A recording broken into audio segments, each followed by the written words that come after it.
que é isso, produção? Eu tô estudando. Até tu. É claro. O Enem tá chegando. O que tá esperando? Bora a vinheta.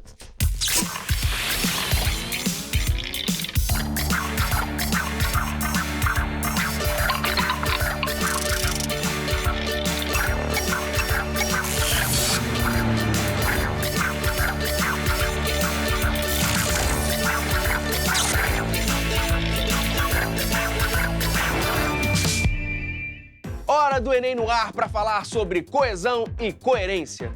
Você acha o assunto chato?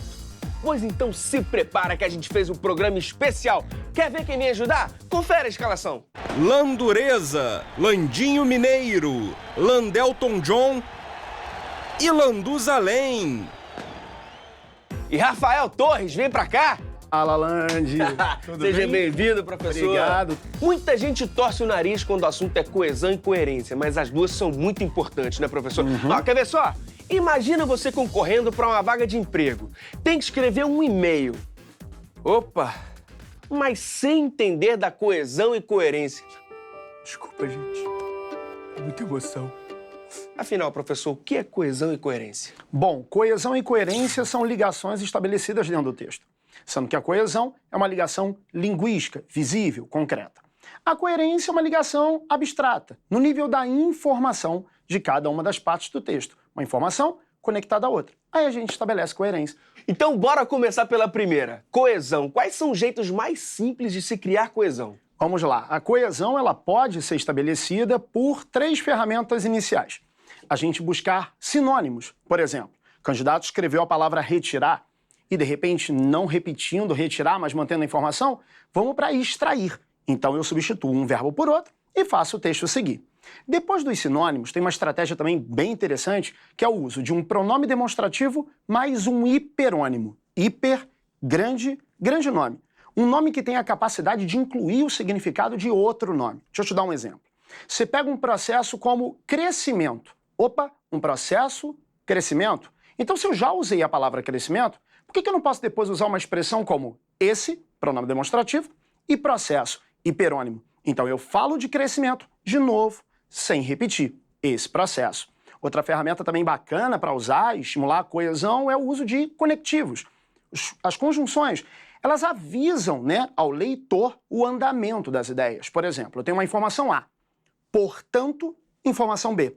O portanto já esclarece para quem lê que B é a conclusão, é o acarretamento daquilo que A colocou. Essas são as formas mais simples e objetivas de estabelecer coesão. Agora, se o candidato faz coesão usando sempre os mesmos termos? Aí é um problema, porque ele não está demonstrando para o avaliador a capacidade de ser coeso. Então ele faz com que a palavra não se repita só usando perífrases, só usando paráfrases. Aí isso costuma ser um transtorno. Ele não demonstra para o avaliador a capacidade coesiva que ele tem que demonstrar, até porque isso é avaliado dele. Mostra um exemplo aí na tela. Aí, Landureza, tu foi escalado para falar que o Pelé é um dos maiores jogadores do mundo. Vai lá, tá contigo, meu garoto. Faz o seu. Beleza. Deixa comigo, se liga. Antes de Neymar, Pelé foi o melhor jogador de futebol do mundo. Ele surpreendia os adversários. Ele marcava gols como ninguém. Ele era um atleta fora do comum. Ele corria mais rápido que todo mundo naquele campo. Ele era mais rápido que a bola, ele era mais rápido que o juiz, ele era mais rápido que tudo. Reparou a quantidade de pronomes ele que apareceu no trecho? Complicado. Porque, na verdade, você até está usando um pronome pessoal para retomar Pelé. E funciona, até porque Pelé se trata de uma pessoa física, enfim. Vale lembrar que o pronome ele é problemático não só pela repetição, mas ele pode ser problemático quando da retomada de elementos que não têm vida. Por exemplo, você está falando de teclado. Retomando com ele, isso pode sugerir um empobrecimento da sua coesão. Eu posso retomar Pelé, mas será que eu preciso, apesar de ser pessoa física, retomar com ele sempre? Vamos dar uma olhada num exemplo melhor? Bora dar uma olhada então, professor. Então, vamos lá. Antes de Neymar, Pelé foi o melhor jogador de futebol do mundo. O atacante surpreendia os adversários, marcava gols como ninguém. Era um atleta fora do comum. Jogador, atacante, elipse, tem uma hora que eu não coloco, inclusive, nenhuma palavra para retomar, mas o verbo deixa. Olha como fluiu. Olha como, não repetindo o pronome, eu faço o texto andar, mantendo a informação de Pelé, sem, entretanto, desgastar o discurso. Bem melhor para quem escreve, bem melhor para quem corrige, né? Professor, uma coesão mal feita pode criar ambiguidade? Poxa, e muito, inclusive impactando questões que dizem respeito à coerência. Apesar de serem ligações diferentes, a gente tem que estar muito atento, porque o fato de eu não conseguir ligar na forma do jeito com que eu deveria, isso pode acabar impactando o conteúdo, o significado, a percepção quanto à ideia. Vamos dar uma olhada num exemplo melhor? O Estado, quando em confronto com a iniciativa privada, permite que haja, pelo fato de ser negligente, um prejuízo ao consumidor. Seguinte, o Estado e a iniciativa privada, ambos os termos no singular. Repara que aparece uma palavra negligente na sequência. Para quem lê, fica complexo entender se o Estado é negligente ou a iniciativa privada é negligente. Então, quando você me pergunta sobre ambiguidade e eu te digo que a coesão pode impactar a coerência, olha o problema aí. Porque, de repente, na tua cabeça está muito claro o que você quer dizer, mas eu fico me perguntando quanto o avaliador não tem essa noção. Pô, mas dá para resolver? Lógico que dá. Olha como é que fica melhor. O Estado, quando em confronto com a iniciativa privada, permite que haja, pelo fato de esta ser negligente, um prejuízo ao consumidor. Muito melhor, né, professor? Até na leitura facilita. Ué, você pega o esta. Percebe que o esta é um pronome demonstrativo que aponta maior proximidade. E aí você compara Estado, que está mais distante, iniciativa privada, que está mais próximo. Olha como esta retoma o termo mais próximo. E aí eu consigo perceber que negligente é a iniciativa privada e não o Estado. Realmente bem melhor. Agora, além da ambiguidade, quais são os erros mais comuns? Olha, a gente tem, às vezes, dentro da produção do texto, palavras que designam grupos. E essas palavras designam o grupo e não os componentes do grupo. Então, normalmente, palavras no singular. Entretanto, como a noção da palavra é coletiva, isso acaba fazendo com que na continuidade do texto, termos apareçam no plural, tentando estabelecer uma relação com a ideia e não com a forma. Vamos dar uma olhada num exemplo? Bora. A família, infelizmente, acostumou a criança a não ter a responsabilidade que lhes é necessária. Família, palavra no singular, designando grupo. Lhes, pronome oblíquo, no plural. Então a ideia de pluralidade existe, mesmo que a palavra no singular. Mas para quem lê, isso pode representar um problema, já que a correção pela forma acaba prevalecendo sobre a ideia. E tem mais um exemplo que a gente pode usar também para ilustrar isso. Simbora? O time fez tudo o que o treinador ensinou e viraram a partida. Mesma situação. Time, palavra singular, designando o grupo, e o viraram, só que agora não é com pronome, é com verbo. É muito comum também a gente ter esse tipo de problema. O que, na verdade, e é importante deixar claro, não é um problema propriamente dito, independentemente do texto do qual eu esteja falando. Existe um fenômeno chamado silepse de número. E essa silepse, ela pode até ser aplicada, dependendo do texto. Talvez não seja o caso do nosso. Pois é, em Os Lusíadas de Camões tem muito disso. Os Lusíadas é da minha época. Sei de cor. Estas figuras todas que aparecem, bravos em vista e feros nos aspeitos. Você pega um texto de meados do século XVI com uma importância não só literária como artística, um zelo formal, uma distribuição de estrofes muito bacana. Muito bacana enquanto epopeia. Tem que se tomar muito cuidado, porque, na verdade, cada texto ele demanda uma série de características específicas a cada situação de uso. Então, quando você se apropria da qualidade de um texto numa outra situação, acaba sendo um problema. A silepse não é um problema por si só, mas talvez ela não caiba no perfil textual com o qual a gente está contando, uma redação técnica, uma redação científica, como a que a gente espera entregar numa prova como a do Enem. Professor, tá lá, no momento da redação tem aqueles candidatos que ficam muito ansiosos para colocar todas as ideias que tem na cabeça no papel. Aí escrevem aquelas frases enormes, em períodos enormes, separados por vírgula. E aí, até que ponto isso pode atrapalhar a coesão e a coerência? Vamos pensar, por exemplo, naqueles comunicadores que a gente usa pelo celular. Tem pessoas que escrevem mensagens menores, outras que escrevem mensagens absurdamente grandes. O que eu estou querendo dizer com isso é que cada equipamento exige um determinado tipo de texto. Se você pensar, por exemplo, nas frases grandes, levando para a nossa redação, o que a gente pode pensar? A informação é mais complexa do que a mensagem do celular. Perfeito. Só que, mais uma vez, a preocupação de separar o que eu penso em dizer daquilo que o outro consegue ler. E, curiosamente, quanto mais o candidato domina aquele tema, maior a dificuldade dele de travar. E ele acaba não pontuando de uma forma a organizar a ideia que ele tem para passar. E aí pensa comigo, você vai empilhando as ideias, fazendo com que todas elas misturadas numa mesma frase cheguem ao avaliador, consequentemente, isso vai atrapalhar não só a coesão, como também a própria coerência do que ele está pensando em dizer. É verdade. Bora ver um exemplo? Lógico, vamos lá. A inspiração vem do tema de 2005, o trabalho infantil na sociedade brasileira. Vai que é tua, Landuza! O trabalho infantil é um mal de consequências irreversíveis. Toma uma etapa crucial da vida, justo quando a criança aprende a se relacionar com o mundo à sua volta. Nesse sentido, brincar e estudar são dois investimentos cruciais para formar a criatividade e a capacidade crítica. Sem eles, o ser humano perde muito do seu potencial para contribuir para a sociedade. E tem a mesma mensagem, mas de outro jeito. Landuza, O trabalho infantil é um mal de consequências irreversíveis porque toma uma etapa crucial da vida, justo quando a criança aprende a se relacionar com o mundo à sua volta. Nesse sentido, brincar e estudar são dois investimentos cruciais para formar a criatividade e a capacidade crítica, sem os quais o ser humano perde muito de seu potencial para contribuir com a sociedade.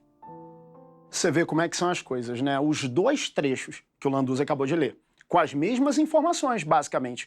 Só que em um, quando eu coloco o porquê e quando eu coloco sem os quais, eu consigo estabelecer uma ligação muito mais visível para o avaliador.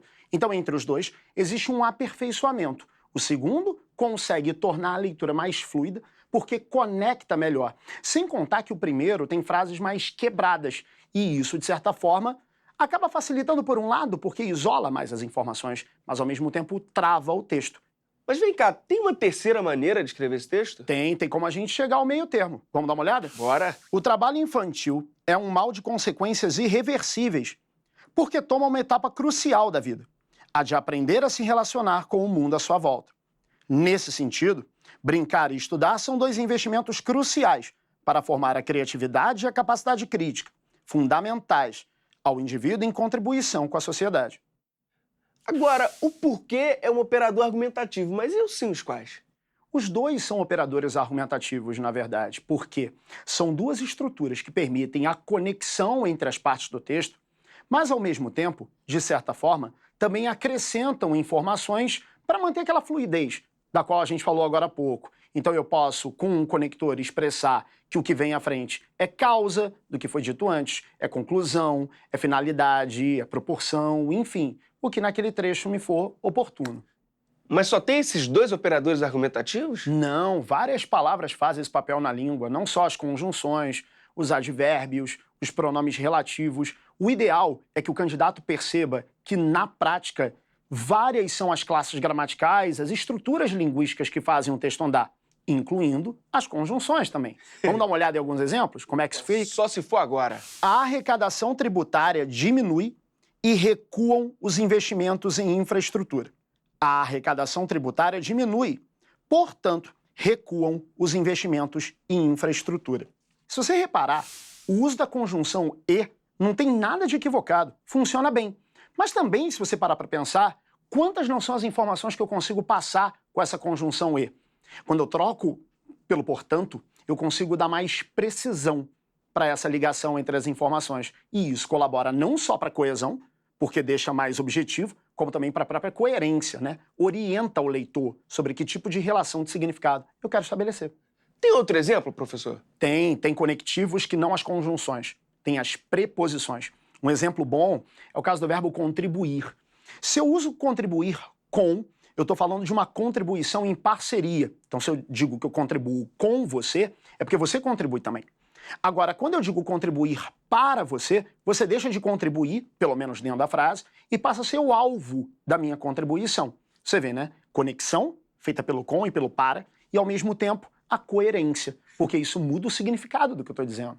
E o que tudo isso que a gente falou até agora tem a ver com a coerência do texto? Simples, quando você não cuida da coesão, são enormes as probabilidades de você ter dificuldade em passar a informação que você precisa. Por exemplo, vou colocar 3 frases em sequência e você me diz se elas não fazem sentido juntas. Olhar fixo no céu. Tento recordar algo. Nada. Enquanto olho fixo para o céu, tento recordar algo, mas não consigo me lembrar de nada. Eu não usei o enquanto, eu não usei o mas consegui fazer com que as ideias fluíssem. Então, na verdade, esse trecho, ele tem uma coerência, mas ele não contou com coesão. Mas e na hora H, na hora de fazer a redação lá no Enem, tempo correndo, você pega, lê o texto de apoio, lê o segundo texto de apoio, faz o rascunho. Em que momento que eu tenho que parar para pensar em coesão e coerência? Na verdade, você não para pensar em coesão e coerência porque a sua própria produção já é pensar em coesão e coerência. Então, no nível da frase, por exemplo, ele precisa estar muito atento a não repetir as palavras numa proximidade muito grande, saber usar o conector adequado àquela situação. Por exemplo, eu posso usar um porém numa redação? Posso mostrar uma oposição. Mas qual a chance que isso não tem de gerar uma contradição? Ou seja, sugerir ao avaliador que eu mudei de ideia do nada, rapidamente. Então, no nível da frase, para manter a coesão, já na produção eu tenho que pensar com que conectores eu vou contar e não deixar a palavra se repetir. No que diz respeito ao texto como um todo, saber que os parágrafos, eles não são estruturas isoladas. Todos esses parágrafos juntos criam uma unidade. Então, a coesão no nível do texto como um todo, cuidada com conectores para cada um dos parágrafos, de forma a marcar que aquele parágrafo tem aquele papel, por exemplo, o último parágrafo é a conclusão. Vale a pena um conectivo dizendo que aquilo é o fim do texto. Então, um portanto, um então, evitando conclui-se, evitando concluir, até porque esse é o último parágrafo, o que você espera que o texto esteja acabando. Você sabe o que é coesão? Essa é fácil, rapaz. Deixa comigo. Coesão, não é? É um coé. Sabe qual é? Coé. Bem grandão. Coesão. Irmão mais velho do coezinho. Vai nessa, vai. Usa essa sua criatividade na redação do Enem para ver o que acontece. Relembra, professor. Vamos relembrar. Coesão é a ligação física, linguística, concreta, visível entre as partes do texto e que permite que nós consigamos passar com mais precisão as informações que nós temos. Não adianta, como a gente viu em inúmeros exemplos aqui, ter coerência, mas não demonstrar esse serviço quanto à coesão. Então, ser coeso é deixar as partes do texto ligadas, sugerindo ao avaliador exatamente a informação que você quer passar. Como você disse no bloco anterior, a gente viu alguns exemplos, de riscos quando o assunto é coesão. Vamos falar de mais um? A sinonímia. Sinonímia, sinônimos. Sinônimos, palavras que a gente aprende desde muito cedo, palavras que têm o sentido igual ao de outro. Mas o problema é quando ela não existe. E a sinonímia que não vem? Candidato fazendo redação, procurando sinônimo para aquele termo que já usou e o termo não aparece. Muitas vezes o candidato se culpa. E a culpa não é dele, simplesmente algumas palavras na língua não têm o equivalente perfeito. E também tem mais 2 problemas. Primeiro, a questão de quando da busca por um sinônimo ou por uma expressão sinônima, você coloca nessa escolha algum valor totalmente incompatível com o que se espera na prova. Por exemplo, mulher, 2015, a persistência da violência contra a mulher. E aí, para substituir mulher, usa-se uma expressão como sexo frágil. Olha o quanto você está entregando de uma leitura machista e, por isso, nociva a uma prova que preza pelo respeito aos direitos humanos. Outro problema também, além desse tipo de postura ideológica e além de não existir o sinônimo, é você diminuir um pouco o tom da gramática na busca pelo sinônimo. Você pega um verbo como abandonar e você não consegue lembrar de nenhum outro verbo que possa aparecer no lugar. Aí você usa uma expressão como deixar de lado. Literalmente deixar de lado é pegar alguma coisa e colocar lateralmente. Não para um texto que preza pela formalidade. Tá vendo como esse assunto é importante? Por isso eu pergunto. Por isso. Tá vendo aí o conectivo? Ah, fanfarrão! Muito bom. Alguma sugestão para quem quer treinar mais coesão? Pra quem precisa, né? Dá para treinar pegando, por exemplo, algumas partes da gramática com as quais a gente não tem muito gosto, muito contato. Por exemplo, o estudo de orações. Quando você termina de dar o nome para uma oração, percebe, no caso das coordenadas e no caso das adverbiais, em especial, você tem nomes lá no final da nomenclatura como causal, comparativa, no caso das coordenadas aditiva, adversativa. Esses nomes são interessantes porque eles dão esses valores semânticos das conjunções que a gente foi falando ao longo, né, desse nosso papo e que mostram com muito mais precisão aquela ponte, que na verdade é linguística, mas que leva a uma ponte de coerência, de significado. Então o estudo de orações pode ajudar. E além disso, lá no QG do Enem, a gente produz muito material voltado à coesão e também lá na minha página do Instagram, Prof. Rafael Torres, porque é um dos itens dos quais a gente mais fala. A gente sabe que existe uma mudança na correção, não uma mudança nos critérios, mas uma mudança no perfil de correção, e uma experiência como a da VUNESP talvez facilite, né, uma cobrança mais expressiva em duas competências que têm muito a ver com concurso público também, que é uma experiência da VUNESP.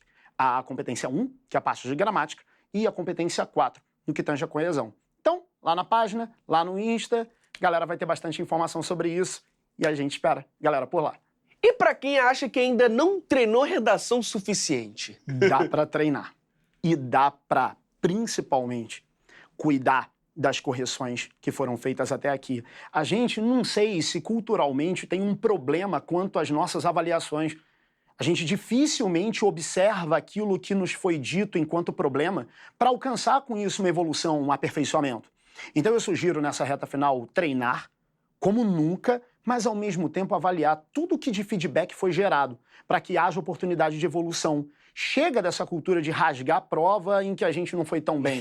É encarar o problema e aproveitar a oportunidade de ver onde aquilo pode ser desenvolvido. Agora, no ano de 2017, a redação está vindo com linguagens e ciências humanas. O que isso influencia? Em primeiro lugar, o cansaço. O fato de a prova ter assumido esse novo perfil definitivamente representa uma maratona como nunca antes vista. Destacou-se muito o fato de se isolar um dia do outro, com uma semana de distância, mas talvez pouco tenha se falado a respeito dessa mudança no que diz respeito às matérias que estão colocadas no mesmo dia. Então, em primeiro lugar, a sugestão de o candidato aperfeiçoar cada vez mais a capacidade de ler muito em pouco tempo. Então, isso em primeiro lugar. Uma dica que parece boba, mas que eu acho que ajuda muito, é a visita a um oftalmologista, por exemplo. Porque quando você para pensar na quantidade de letras com as quais você vai lidar, e a gente sabe que existem muitos candidatos que, de certa forma, podem ter essa leitura deturpada, até mesmo pelo cansaço, seria interessante uma avaliação no que diz respeito a esse tipo de situação para tentar potencializar. Tem muito oftalmo bacana aí dando dica na internet, seria interessante procurar uma dessas fontes. E além disso, aí é que eu considero fundamental, pegar a prova de humanas e a oportunidade que ela eventualmente pode nos dar de algum subsídio, alguma ferramenta para fazer redação. Eu lembro que no tema da mulher, em 2015, aparece um texto sobre Simone de Beauvoir no sábado e no domingo, na época eram os 2 dias, né, em sequência, aquilo poderia ter sido aproveitado numa memória mais fresca, candidato puxando Simone de Beauvoir como, né, possibilidade de uma frase de efeito ou um encadeamento de argumentação. É bom o candidato ficar atento, que pode ser que esse novo formato de prova leve a essa coletânea paralela, que não está prevista como algo oficial, mas que pode perfeitamente fazer parte dessa estrutura de prova nova. Show de bola, professor! Muitíssimo obrigado mesmo pela presença e toda a ajuda. Eu que agradeço a oportunidade e desejo que os candidatos tenham o melhor Enem possível. É isso aí! E até a próxima!